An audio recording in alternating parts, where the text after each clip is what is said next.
तो hello hello भाई लोग, स्वागत है आपका आज के नए टॉपिक में। आज हम लोग पढ़ने जा रहे हैं इकोनॉमिक्स का नया टॉपिक जो कि है हेरोल्ड डोमर मॉडल की व्याख्या कीजिए। यानी कि हेरोल्ड डोमर मॉडल की व्याख्या करनी है हम लोग को इस टॉपिक में। इस टॉपिक को हम लोग पहले भी पढ़ चुके हैं, लेकिन हम लोगों ने किसी और के समक्ष रहकर उसके आलोचनात्मक विवरण को देखा था हेरोल्ड डोमर के मॉडल को। लेकिन आज हम लोग क्या पढ़ने जा रहे हैं?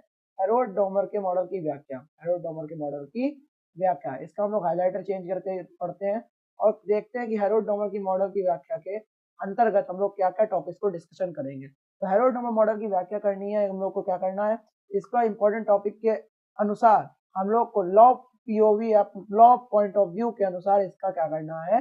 व्याख्या करनी है। तो हेरोल्ड डोमर की मॉडल की व्याख्या करने पर, तो हेरोल्ड डोमर मॉडल एक सरल आर्थिक मॉडल है। हेरोल्ड डोमर मॉडल क्या है? एक सरल आर्थिक मॉडल है जिसे 1939 में रॉय हेरोल्ड और इवान डोमर ने विकसित किया था। तो हेरोल्ड डोमर मॉडल क्या है? एक सरल आर्थिक मॉडल है जिसे क्या करा था 1939 में रॉय हेरोल्ड और इवान डोमर ने, यानी कि एफसे डोमर ने विकसित किया था। यह मॉडल क्या है? आर्थिक विकास के गति और स्थिरता को समझने के लिए उपयोगी है। तो यह मॉडल क्या करता है? जो आर्थिक विकास होता है, इकोनॉमिक डेवलपमेंट की जो गति है, यानी कि जो उसकी स्पीड है, उसकी स्थिरता को समझने के लिए, स्पीड और उसकी स्टेबिलिटी को समझने के लिए क्या है? अत्यधिक उपयोगी है ये मॉडल, हेरोल्ड डोमर का मॉडल। इस मॉडल का उद्देश्य यह दिखाना था कि किसी अर्थव्यवस्था में विकास की दर क्या होनी चाहिए ताकि यह स्थिर और संतुलित रहे। इस मॉडल का उद्देश्य क्या दिखाना था? यह दिखाना था कि किसी अर्थव्यवस्था में विकास की दर क्या होनी चाहिए ताकि यह क्या रहे? स्थिर रहे और संतुलित रहे, बैलेंस रहे। ठीक है, आगे देखते हैं। तो हेरोल्ड डोमर मॉडल का मुख्य विचार यह है कि जो संचयी निवेश है, यानी कि जो क्युमुलेटिव इन्वेस्टमेंट है, और जो पूंजी का उत्पादन में योगदान है, यानी कि कैपिटल आउटपुट रेशियो है, एक अर्थव्यवस्था की विकास दर को निर्धारित करते हैं। हेरोल्ड डोमर मॉडल का मुख्य विचार क्या है? कि जो संचयी निवेश है, यानी कि क्युमुलेटिव इन्वेस्टमेंट, और पूंजी का उत्पादन में योगदान, यानी कि कैपिटल आउटपुट रेशियो, एक अर्थव्यवस्था की विकास दर को क्या करते हैं? निर्धारित करते हैं।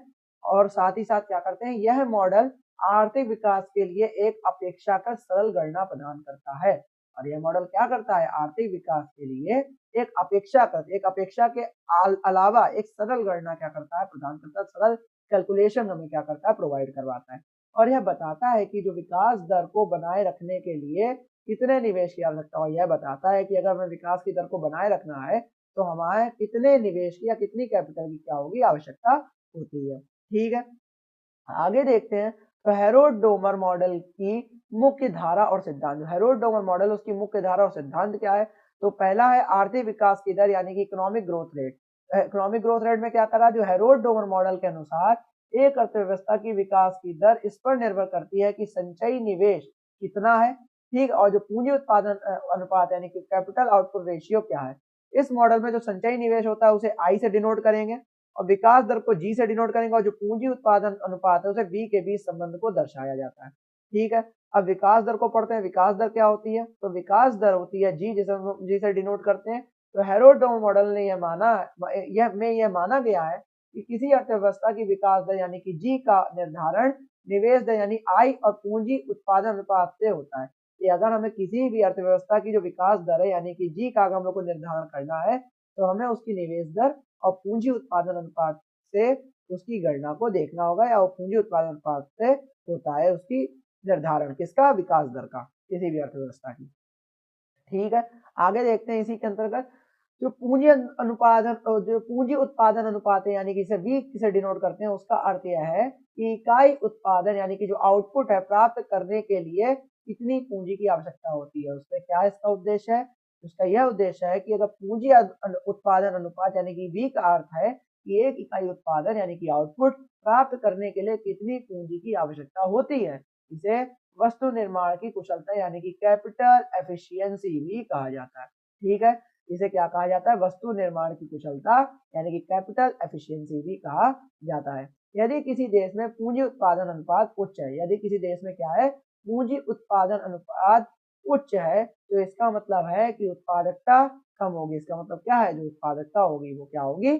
कम होगी, क्योंकि ज्यादा पूंजी की आवश्यकता होगी कम उत्पादन प्राप्त करने के लिए। तो क्योंकि हम लोग को ज्यादा का पूंजी की आवश्यकता होगी, तो हमें क्या होगा? कम उत्पादन प्राप्त करने के लिए उसकी आवश्यकता होगी। ठीक है, आगे देखते हैं, तो हेरोड डोमर मॉडल के तहत आर्थिक विकास दर को निम्नलिखित सूत्र से व्यक्त किया जा सकता है। क्या सूत्र दिया गया है? तो सूत्र तो यार इन लोगों ने अच्छे से टाइप नहीं किया है मेरे हिसाब से। तो जी इक्वल टू फ्रैक्शन में आई और वी, फ्रैक्शन में आई इंटू वी माइनस का क्या कर देंगे हम लोग, उसका डेल्टा। डेल्टा मतलब जी इक्वल टू क्या है, फ्रैक्शन आई वी मतलब मल्टीप्लाई में बटे माइनस क्या होगा उसमें, फ्रैक्शन में डेल्टा। जहां पे क्या है, जी क्या है, आर्थिक विकास की दर है, ग्रोथ रेट है, ठीक है। आई क्या है, निवेश है, इन्वेस्टमेंट है।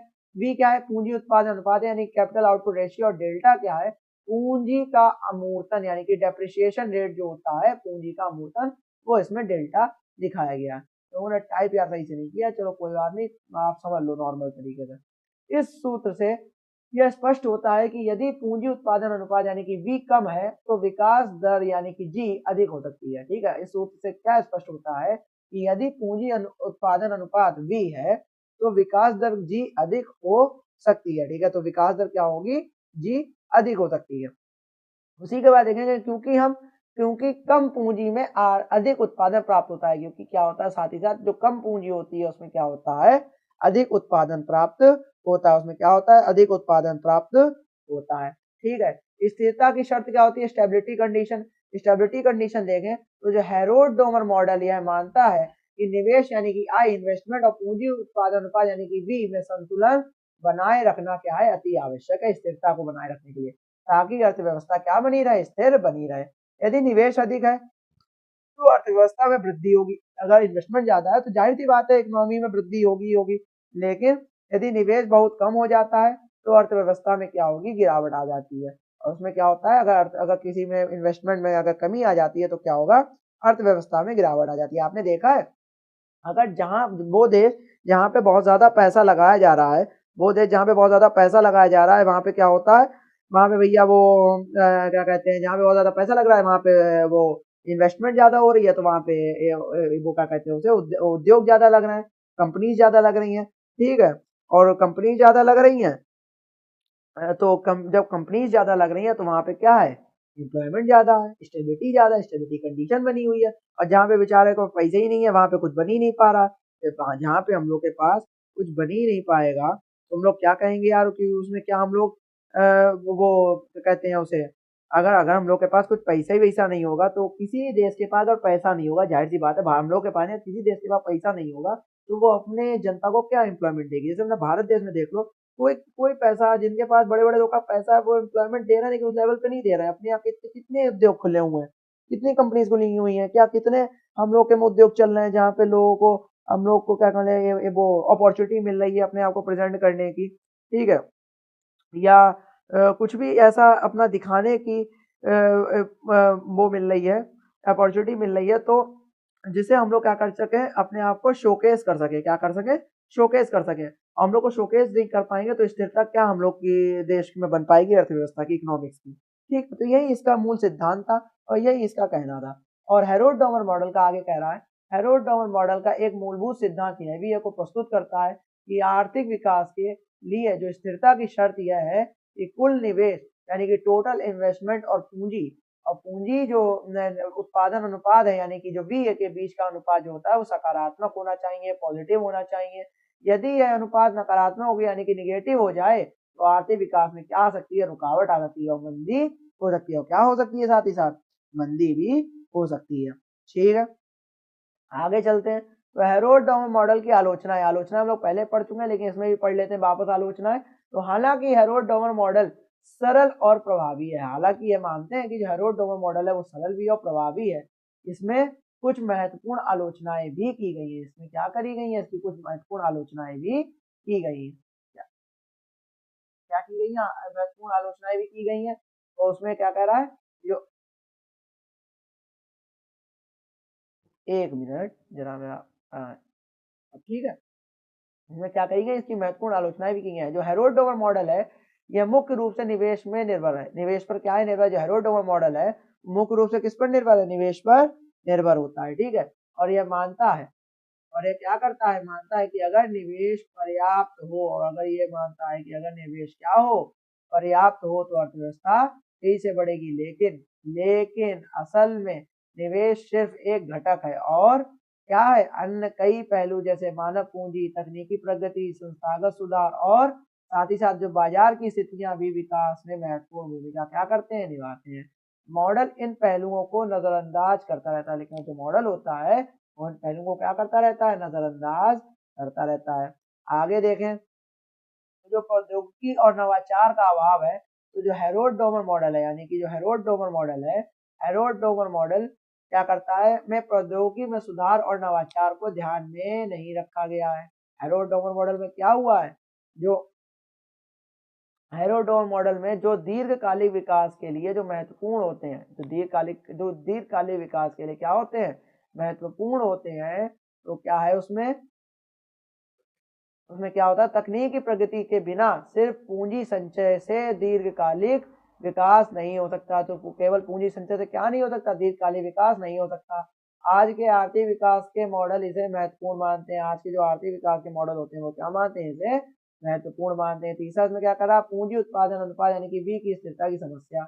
इसमें क्या करा, जो हेरोल्ड डोमर मॉडल में पूंजी उत्पादन अनुपात यानी कि वी को स्थिर माना जाता है, लेकिन वास्तविकता में यह अनुपात समय के साथ बदल सकता है। वास्तविकता में क्या होता है, यह अनुपात क्या हो सकता है, समय के साथ बदल सकता है। विशेष रूप से जो तकनीकी प्रगति होती है, विशेष रूप से जो तकनीकी प्रगति होती है वो क्या होती है, तकनीकी प्रगति के कारण अगर तकनीकी में सुधार होता है तो इसे एक पूंजी से अधिक उत्पादन प्राप्त किया जा सकता है। तो इसे क्या हो सकता है, एक पूंजी से अधिक उत्पादन प्राप्त किया जा सकता है, जो इस मॉडल में समाहित नहीं है, जो इस मॉडल में क्या है, समाहित नहीं है और इस मॉडल में नहीं बताई गई है। अर्थव्यवस्था के अन्य कारकों की अनदेखी कर दी गई। जो अर्थव्यवस्था के अन्य कारक है उनको क्या कर दिया, नजरअंदाजी कर दिया गया। तो इस मॉडल में जो मुख्य रूप से पूंजी और निवेश के तत्वों पर ध्यान केंद्रित किया गया है। इस मॉडल में क्या मुख्य रूप से पूंजी और किस पर किया गया है, निवेश के तत्वों पर ध्यान केंद्रित किया गया है। जबकि मानव पूंजी यानी कि एजुकेशन, स्किल्स, ईटीसी, संस्थागत ढांचा और अंतरराष्ट्रीय व्यापार जैसे अन्य महत्वपूर्ण कारकों का अभाव है। इन कारकों की जो उपेक्षा करना इस मॉडल की क्या है, एक बड़ी सीमा। अगर इन कारकों का हम लोग उपेक्षा कर रहे हैं, इन कारकों को हम लोग क्या कर रहे हैं, नजरअंदाज कर रहे हैं, तो इस मॉडल की क्या है, एक बड़ी सीमा, लिमिटेशन बना देती है। और इसी में जो अगला टॉपिक है इसमें कह रहा है, इसकी आलोचना क्या है, संतुलन की शर्त की जटिलता। जो संतुलन की शर्त है उसकी में क्या है, बहुत ज्यादा जटिलता दिखी है इसमें, इस मॉडल में। जो हेरोल्ड डोमर मॉडल है कि संतुलन की जो शर्त है यानी कि जो स्टेबिलिटी कंडीशन के पालन में कठिनाई हो सकती है। क्या हो सकती है, कठिनाई हो सकती है, क्योंकि जो वास्तविक दुनिया है उसमें पूंजी का वितरण और निवेश की गति निरंतर बदलती रहती है, कभी ज्यादा है कभी कम है। कभी कभी निवेश की कमी या अत्यधिक क्या है, निवेश स्थिरता बनाए रखने में समस्या उत्पन्न कर सकती है। जो कभी कभी जो निवेश में कमी होगी या अत्यधिक निवेश होगा तो स्थिरता बनाए रखने में क्या हो सकती है, समस्या उत्पन्न कर सकती है। ठीक है, और इसी में जो है क्या कह रहा है, इसी में क्या कह रहा है, निष्कर्ष में आगे हेरोल्ड डोमर मॉडल के, जो हेरोल्ड डोमर मॉडल एक क्या है, प्रारंभिक और महत्वपूर्ण प्रयास है। हेरोल्ड मॉडल क्या है, एक प्रारंभिक और महत्वपूर्ण प्रयास है जिसे आर्थिक विकास की गति को समझने का प्रयास किया गया, जिससे जो आर्थिक विकास की गति है उसको समझने का प्रयास किया गया है। यह मॉडल यह दर्शाता है कि जो आर्थिक विकास के लिए पर्याप्त निवेश हो और जो पूंजी उत्पादन अनुपात का जो संतुलन आवश्यक है। हालांकि यह मॉडल कुछ सीमाओं से भी ग्रस्त है। हालांकि यह मॉडल क्या, कुछ सीमाओं से भी ग्रस्त है, जैसे कि प्रौद्योगिकी, मानव पूंजी और संस्थागत कारकों की अनदेखी करना। तो ये क्या है, इनसे क्या है, ग्रस्त है। इसके बावजूद यह मॉडल विकास के सिद्धांतों की नींव रखने में सहायक रहा है। इसके बावजूद भी क्या हुआ है, यह मॉडल जो विकास यानी कि जो डेवलपमेंट के सिद्धांत है या जो लॉज है उनके क्या है, नींव रखने में सहायक रहा है।